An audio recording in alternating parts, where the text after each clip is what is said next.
नमस्कार बच्चों, स्वागत है आपका हमारे ट्रू फैक्ट चैनल पर। देखिए, हम आप लोगों को जो है क्लास 12 की मैथ पढ़ाना चालू किए थे ऑनलाइन, ठीक है, लाइव में, है ना। मगर लाइव में टाइम ना मिलने की वजह से क्लास नहीं हो पा रही हैं, तो मैंने कहा था आपको रिकॉर्डेड वीडियो मिल जाएंगे। तो अपने वादे के मुताबिक जो हम रिकॉर्डेड वीडियो आपको देने जा रहे हैं। तो आपका जो चैप्टर हम चालू कर रहे हैं, आव्यू चालू कर रहे हैं। आव्यू चैप्टर हम इसलिए चालू कर रहे हैं क्योंकि जो आपका फर्स्ट चैप्टर है संबंध फलन, उस चैप्टर को डिटेलिंग बहुत ज़्यादा है और उसको पढ़ाने में उसको अगर मैं अभी पढ़ाता हूँ तो बच्चों को चीज़ें शुरुआत में समझ में नहीं आती हैं, क्योंकि जब वो पहला ही चैप्टर टफ फंस जाता है तो बच्चे फिर वीडियो को देखते नहीं, उसको इग्नोर करने लगते हैं, है ना।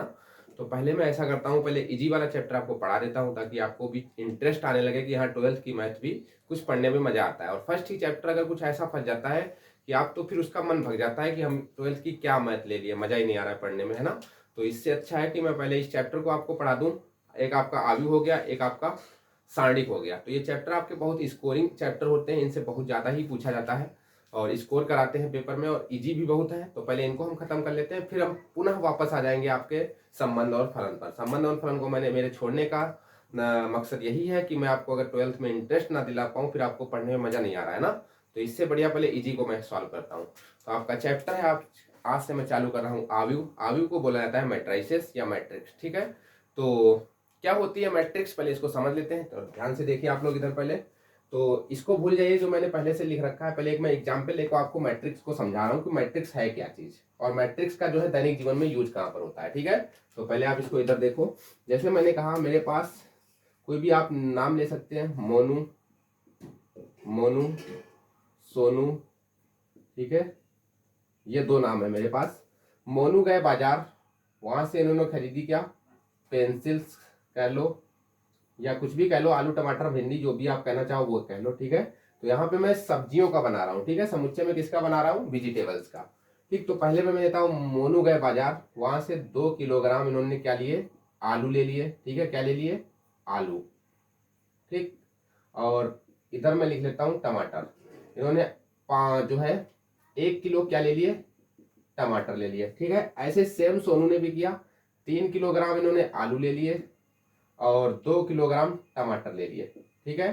तो जो आपका ये जो डाटा लिख रहा हूं मैं, यही डाटा क्या है आपका, क्या है, यही आव्यू है, ठीक है। इसको अगर हम लिखें तो कैसे लिख सकते हैं इस चीज को, और हम कैसे लिख सकते हैं, तो इस चीज को हम लिख सकते हैं, क्या लिख सकते हैं, 2 1 3 2। और आव्यू को दर्शाने के आपके सिंबल आपके सिलेबस में ये वाला दे रखा है। वैसे आव्यू को दर्शाने के सिंबल एक ये भी होता है आपका, ये, ठीक है। ऐसे भी आव्यू को दिखा सकते हो, या आप ऐसे डबल लाइन खींच के भी आव्यू को दिखा सकते हो, ठीक है। तो आपके सिलेबस में सिर्फ ये वाला है, तो आप ये वाला देखो, बाकी ये वाला है ही नहीं, तो इसको छोड़ दीजिए, ठीक है बेटा। तो इसको ध्यान से देख लेना। तो ये आव्यू का आपका हो गया है क्या, सिंबल, ठीक है। मतलब आव्यू को इस ब्रैकेट के भीतर हमेशा बंद करेंगे, ठीक है। तो अब मैं आगे अगर बात करूं, यहाँ पे अगर हम ध्यान से समझें तो ये देखा जाए तो इसमें कितनी पंक्ति हैं, कितने स्तंभ है, मतलब इसकी कोटि क्या होगी। तो कोटि की अभी मैं बाद में चर्चा करने वाला हूँ, कोटि किसे कहते हैं, पर अभी थोड़ा यहाँ पे समझ ले लीजिए आप। यहाँ पे तो देखिए आप, ये इसको बोलते हैं पंक्ति, है ना। आप जब क्लास में बैठते हैं तो जो सीधे सीधे लाइनें ऐसे ऐसे बनती हैं, ऐसे ऐसे, इनको बोला जाता है पंक्ति। और जो ऐसे बनती है खड़ी खड़ी, इनको बोला जाता है स्तंभ, ठीक है। और हिंदी में पंक्ति को बोलते हैं रो, और उसको बोलते हैं स्तंभ को, स्तंभ भी कहेंगे, है ना। नहीं, स्तंभ को कालम कहते हैं, ठीक है बेटा। स्तंभ को क्या बोलते हैं, कालम, ठीक है। तो यहाँ पे ये जो है आपकी, ये क्या है, पंक्ति है, रो है, और ये क्या है आपके, ये आपके स्तंभ है, ठीक है। तो ये 2 कोटि का आव्यू है, क्यों, क्योंकि 2 स्तंभ है, 2 पंक्तियां। तो यहाँ पे हम अगर कोटि लिखना चाहे तो ऐसे लिख सकते हैं, 2 × 2। कोटि को हमेशा नीचे लिखा जाता है, और इसको जो है दो, जितनी कोटि का हो वो आप लिख लेंगे, ठीक है। और यहाँ पे 2 × 2 का है, पहले जो होता है वो पंक्ति होता है, जो बाद में होता है उसको स्तंभ बोलते हैं, ठीक है। अभी मैं बताऊंगा किससे दर्शाते हैं, अभी मैं पहले समझा रहा हूँ, उसको समझ लीजिए। एक और एग्जाम्पल हम ले लेते हैं, सेम ऐसे ही ले लेते हैं, इसी में किसी और एक का नाम बढ़ा दो। जैसे मैंने कहा मोनू है, मोनू है, सोनू है, और मेरे पास एक टिंकू है, ठीक। ये हमने 3 नाम ले लिए। अब इन्होंने भी मार्केट से कुछ खरीदा है, क्या चीज खरीदी है, तो कुछ भी एग्जाम्पल ले लो। तो किसका ले लूं, बोलो एग्जाम्पल। यहाँ पे मैं ले लेता हूँ किसी चीज का, भाई ले लो, इसमें कौन सी बड़ी बात है, ठीक है। चलिए मैं पेंसिल और रबड़ में दिखा देता हूँ। पेंसिल्स ली है इन्होंने, पेंसिल, रबर और कटर, ठीक है। ये 3 चीजें यहाँ पे इन्होंने खरीदी हैं। तो इन्होंने 2 पेंसिल ली, 1 रबड़ ली और 3 कटर लिए, किसने, मोनू ने, ठीक है। सोनू ने क्या किया, 5 पेंसिल ली, 4 रबर ली और कटर कितने लिए, मान लीजिए 4 ले लिए, ठीक है। सेम टिंकू के पास करेगा तो इन्होंने 6 पेंसिल्स ली, 3 रबर लिए और कटर कितने लिए, 2 ले लिए। तो आपका देखो ये भी एक क्या बनके तैयार हुआ है, ये भी आपका एक आव्यूह बनके तैयार हुआ है, ठीक है। क्या बनके तैयार हुआ है, आव्यूह बनके तैयार हुआ है। ये कितनी है, पंक्ति कितनी है, 1 2 3, तो 3 पंक्ति, स्तंभ कितने हैं, 1 2 3, तो 3 गुणे 3 कोटि आव्यूह का जो है, कोटि का ये आपका आव्यूह है, ठीक है। तो मेरे हिसाब से अब आपको आव्यूह समझ में आ गया होगा। अब आव्यूह का दैनिक जीवन में हम उपयोग कहाँ पे करते हैं, तो पहला नंबर तो यही हो गया। कोई भी डाटा अगर आपको एकत्रित करना है, तो डाटा को एकत्रित करके लिखना है, तो उसमें हम आव्यूह का यूज करते हैं। या फिर कंप्यूटर में अगर आ जाए तो आप जो है एक्सेल पढ़ते हैं, तो एक्सेल जो है, एक्सेल एक होता है कंप्यूटर में फंक्शन, उसका कोर्स किया जाता है एक्सेल का, ठीक है। तो एक्सेल पे भी डाटा जो है क्या किया जाता है, एकत्रित किया जाता है। एक्सेल अगर आप चलाना जानते हैं तो आपने देखा होगा कि एक्सेल पे जो है डाटा को एकत्रित करके लिखा जाता है, ठीक है। तो इन्हीं सभी चीजों पर जो होता है आव्यूह का यूज किया जाता है। या फिर आप उसको ले सकते हैं, क्रिकेट मैच जिसने देखा होगा, तो उसमें राहुल द्रविड़ ने इतने रन बनाए, कोहली ने इतने रन बनाए, विराट और सचिन ने इतने रन बनाए, वो सब जो लिखते हैं डाटा एकत्रित करके, वो भी क्या है, वो आपका आव्यूह है, ठीक है। तो आव्यूह का यूज जो है हमारे दैनिक जीवन में बहुत ज्यादा है, इसलिए आव्यूह को पढ़ना बहुत जरूरी है, ठीक है।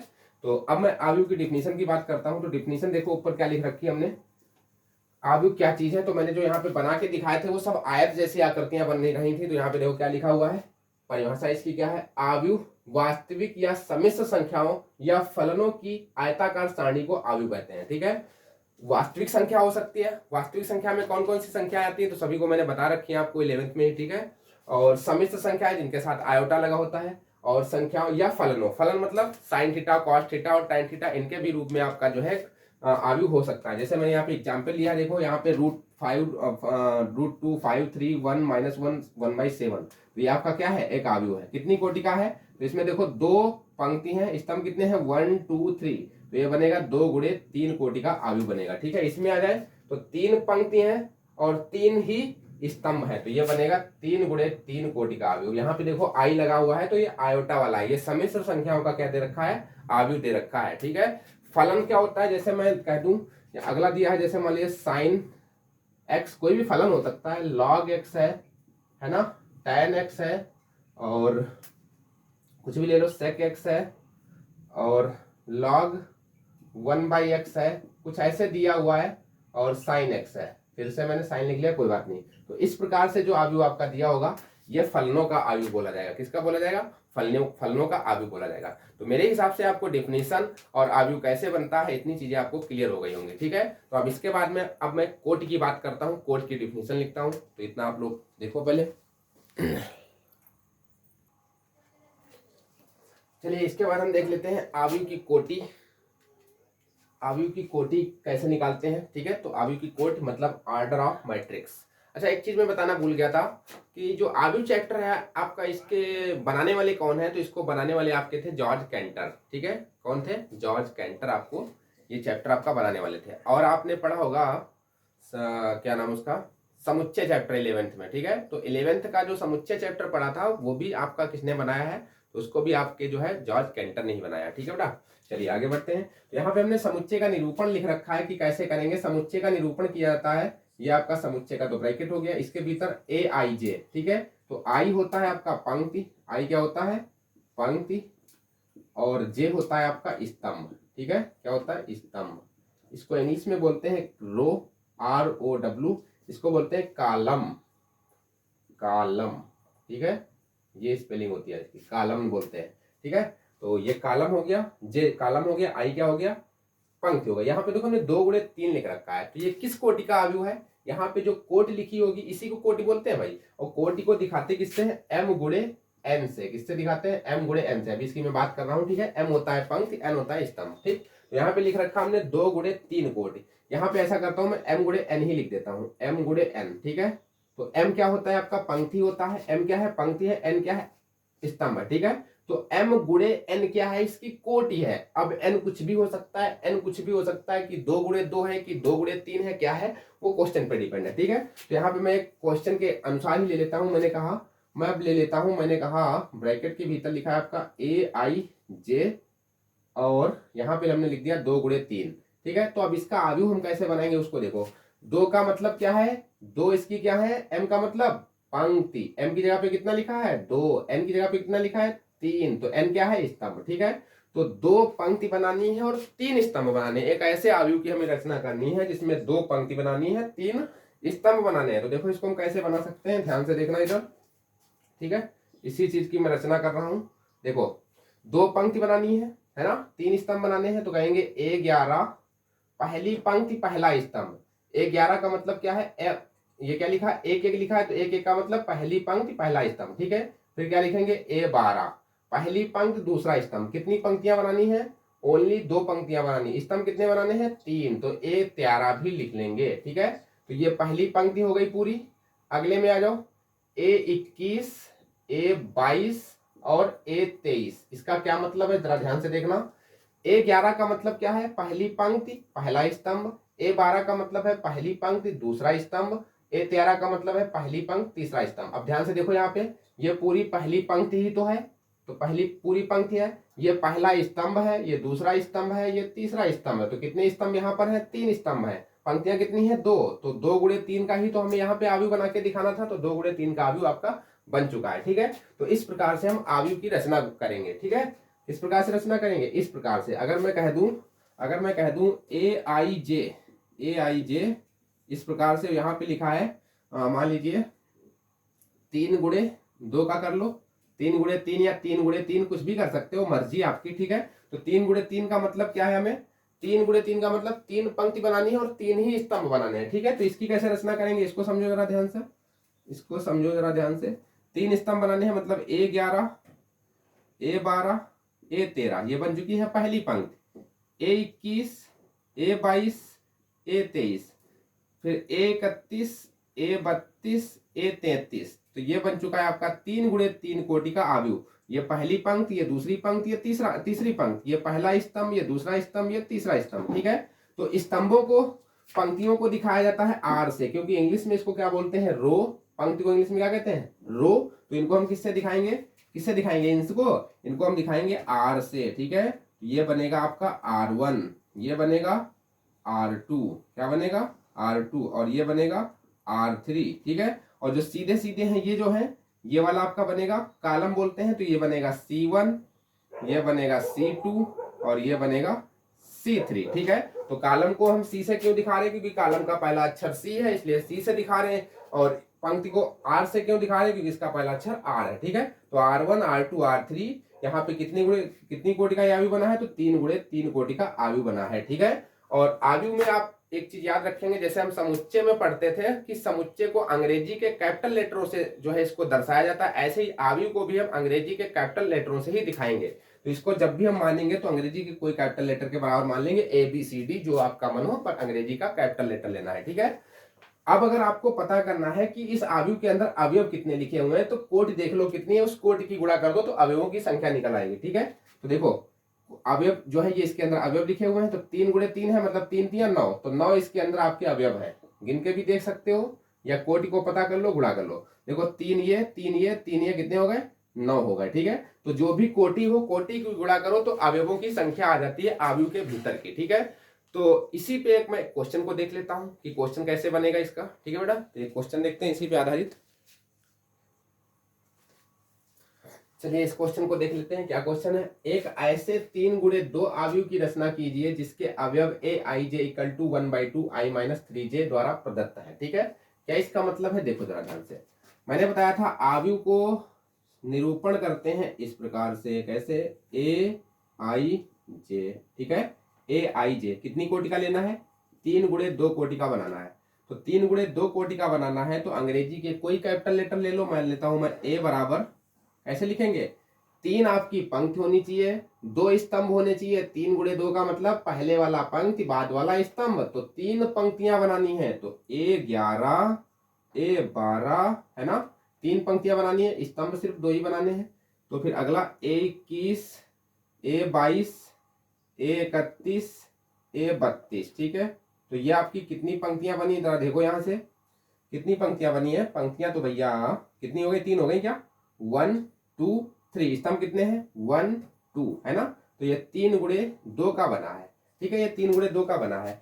पर इसमें हमसे दे रखा है ए आई जी इक्वल टू इतना दे रखा है, तो कितना दे रखा है, ए आई जे इक्वल टू दे रखा है 1/2 आई माइनस 3j, ये चीज दे रखी है, ठीक है।